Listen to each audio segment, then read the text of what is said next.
Hey, and this is day 7. Was my last day of protection from attacks. Tomorrow at 2 p.m. server time is roughly when my protection ends, and I can be attacked by castles. They can plunder me. That's it. There's no castles that are super close, so that shouldn't be too big of a problem. One thing that's come up right now is that my stone is red, and that means that I am full to capacity and technically losing resources. I cannot have more stone than I can store, so any resources that I'm gaining right now are pretty much being wasted since I can't use them. So I'm gonna upgrade and spend some of them. This is why it's important to make sure that you have enough storage, especially if you aren't logging on very often. But other than that, this is pretty big because I have a Baron now, and I also have 280 carts, which are more than I need, and I also have 100,000 wood, 100,000 stone, more than 25,000 iron and food. So this means I can create city number 2. Now, the ideal spot that I was looking for has been taken already. I'm a couple hours late. I still need more wood, preferably some more stone, and I still need to be on water. And I found a somewhat suitable location right here. It's got more wood, more stone, a little bit more iron, and it's an hour away. I mean, I don't know. For some players, some players build next to each other just for the ease of moving resources. I tend to spread out a little more, I guess, because I build where I build for what resources I need. So if I need iron, I would put something maybe here, 24 extra nodes of iron. You know, I could build here, yes, but I won't have the wood that I need, which is going to be crucial for getting more title advancements in my research. I just won't be able to uh, build up enough wood in my first city quickly enough in the future. So I tend to, spread out this player built right next to themselves. Same here, thing here, same here, but they're also by resources that are beneficial for City 2, that stone and wood. See, this is an example. Player moved, not an ideal starting location, so now they have a bit of a better location here. Yes, it's a distance, but that just means that you can't fund City 2 as quickly as City 1, but it should have a higher production rate than your original city. So, I'm gonna build here and hope that no one else gets there within an hour. I select my Baron. Of course, I'm settling by land. Sea is not an option. And I need a city name. So, I'm generic in my city names. I start off with Cade 001. So then my next city is Cade 002.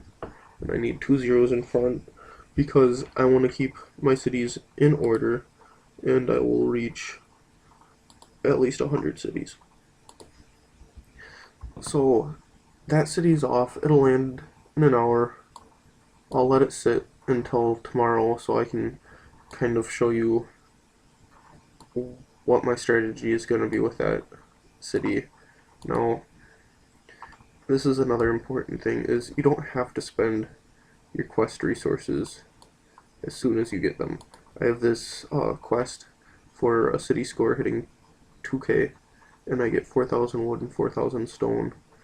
But I don't want that. I don't need that in my first city. I'm gonna use that when my other city gets founded to help boost my resources there, just to get it building a bit quicker. Hopefully get more buildings up and running sooner than having to wait for that city to accumulate the resources on its own, or having to wait for an hour or more for them to be delivered.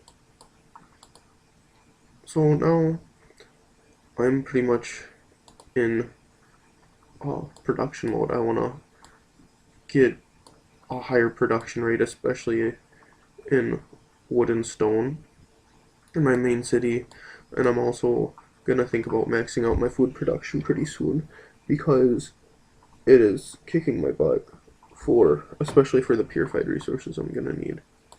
Because if we look at the next title advancement, I need 400. That's 400,000 of each resource. If I'm getting maybe not even 1,000 food an hour, that's 4,000 hours. That is not fun. Not fun at all. And I'm also going to be now upgrading my rating, because I have a bit more time with the building up of City 2. I'll have some extra iron as I start upgrading my iron mines. And this dungeon closed. This was one of my main dungeons I've been raiding for resources and gold, but it hit 100% and now it's closed. After a while, it'll disappear and it'll look like all the other hills, and perhaps someday it will be a dungeon once more. So to replace that, I started raiding this level 3 forest dungeon, which is just under 3 hours away. And I'm raiding it with 290 zerks. Now, if we go back here, we can see that I've got an ally that's also raiding it, and I can see his reports on the dungeon as well. So I can see how many troops he's raiding with.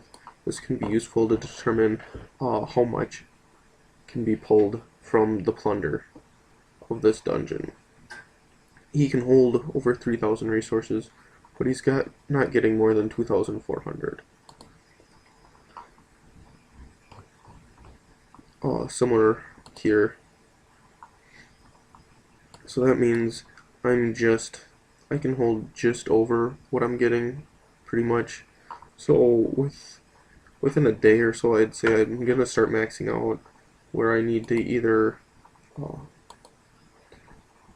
stop the raid and then send out more troops, or if possible accumulate enough troops to send out more and then stop that raid and reallocate those troops. That way, if I'm not on when they get back, I still have time. I'm still having that raid attack. It'd be nice if a dungeon opened up closer, because the closer they are, the faster I'm going to be able to turn around and raid, which is more resources for me. But that pretty much covers your first week of playing the game. If we look in options, oops, holiday substitution, it tells you how many days you've been playing, I guess, amount of days since the account exists in this world, which is 6 right now. It'll change to 7 sometime tomorrow. But, so within 6-7 days, I've gotten all the requirements to found city number 2. It can be done. And even if you can't, if you're a little behind, that's okay. As long as close to around when your protection ends, you should be able to found city number 2 if you've been active for a while. You don't even need to have been using the War Minister, but instead you're going to have to build some town houses in order to get your gold, and you're going to want them to be placed by your markets. but that's just going to give you your gold income instead of raiding. I would do at least 2 or 3, but that's going to also take away from your other resources or your construction speed or something. But since you aren't raiding a lot, you could probably replace some of your barracks. But that'll also affect your recruitment speed, because right now my recruitment speed is 178% in my Trinsic Temple, and that's because I have the extra barracks surrounding it. If I just move it off by its own, it's going to be 150%, which is the base for a level 10 recruitment building. So I'll probably end up upgrading my training grounds too, so I can recruit Zerks faster, because it is kind of a pain to wait 2 minutes and 25 seconds for one troop to recruit. Especially once I start upgrading my barracks and have larger raids going, I need that turnaround time to be faster.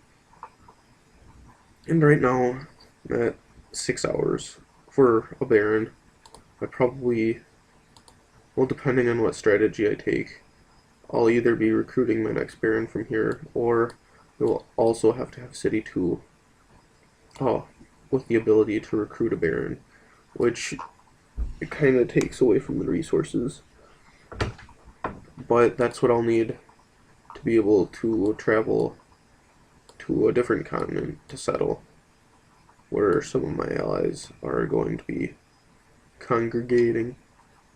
That way we can focus on one continent. We only have to fight the people in one place, and then once we hopefully win, well, we will. That's what everyone says. Once we win, then we have a place that we can build castles that don't need to attack, but you can place them in areas and have them just raid dungeons all the time. A good raiding castle can bring in millions of resources a day. Well, and that equates to, I think, best case scenario, 100,000 raw resources an hour plus gold, compared to the most I've seen a resource city bring in is low 90s, I think, overall production, and that's usually without gold at all. And that would be one of the most ideal spots you could get with the most ideal resource node layout. That would let you get the maximum bang for your buck, and those are hard to come by, and not everyone gets them. In fact, very few do. So that's just looking forward a little bit more. I'll still try to keep videos going. If you have a request, please let me know, and I'll try to cover that. Or if you have questions, I'll try to answer them. So, until next time.